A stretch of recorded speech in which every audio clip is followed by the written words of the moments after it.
भगवान मनु से पूर्व करोड़ों वर्षों तक यह संसार इस प्रकार चलता रहा, क्योंकि ऋषि परंपरा से राष्ट्र का निर्माण हुआ था। इसमें सब अपने अपने कर्तव्य का पालन करने वाले थे। जहाँ कर्तव्य का पालन किया जाता है वहाँ त्याग और तपस्या होती है, और वहाँ राष्ट्र की कोई आवश्यकता नहीं। राष्ट्र निर्माण की आवश्यकता तभी होती है जब मानव अपने कर्तव्यों से दूर चला जाता है और धर्म का दास होने लगता है। राष्ट्र के नियम धर्म की रक्षा के लिए बनाए जाते हैं। जब सभी मानव अपने कर्तव्यों का पालन करते हुए धर्म, अर्थ, काम, मोक्ष के लिए प्रयत्न करते हैं, उस समय राष्ट्र की कोई आवश्यकता नहीं होती। राष्ट्र का निर्माण धर्म की रक्षा के लिए किया जाता है। सृष्टि में पहले प्रकाश आता है, फिर अंधेरा आता है।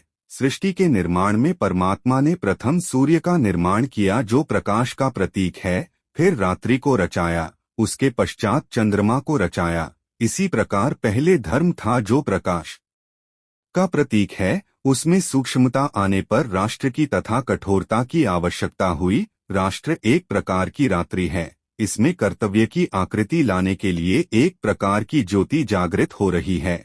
उसी ज्योति की रक्षा के लिए राष्ट्र का निर्माण किया गया। जिस प्रकार गुरु शिष्य को ज्ञान कराने के लिए तब नहीं जान पाता तो उंडे का प्रयोग करता है, इसी प्रकार जब राष्ट्र में, प्रजा में धर्म का पालन व अपने अपने कर्तव्य का पालन नहीं किया जाता तो राजा अपने उन्हें से पालन कराता है।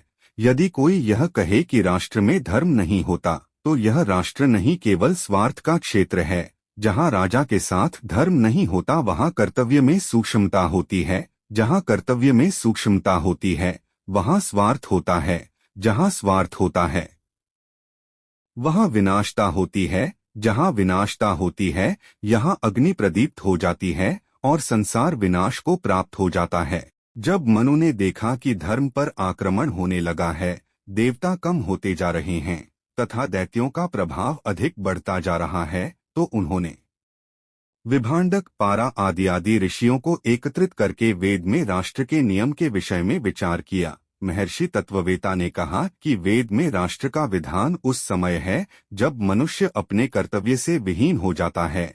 ऋषियों की सहायता से मनु ने दैत्यों को, दुराचारियों के दुराचार को नष्ट करने के लिए राष्ट्र को संगठित किया। सर्वप्रथम उन्होंने वर्ण व्यवस्था स्थापित की।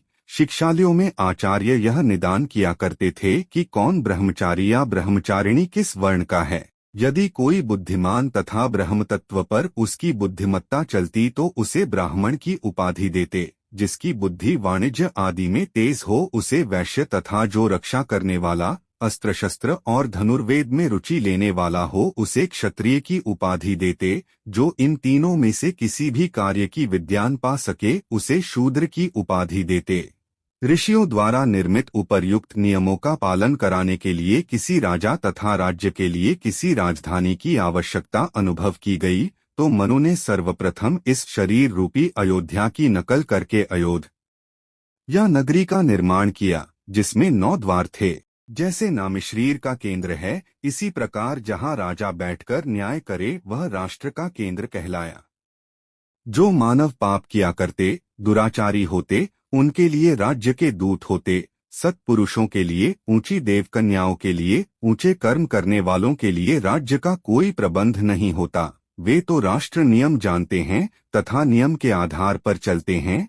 राष्ट्र का निर्माण उन लोगों के लिए किया जाता है जो तुच्छ बुद्धि वाले होते हैं, जिससे वे महान आत्माओं को, सच्चे व्यक्तियों को कष्ट न दे पाए।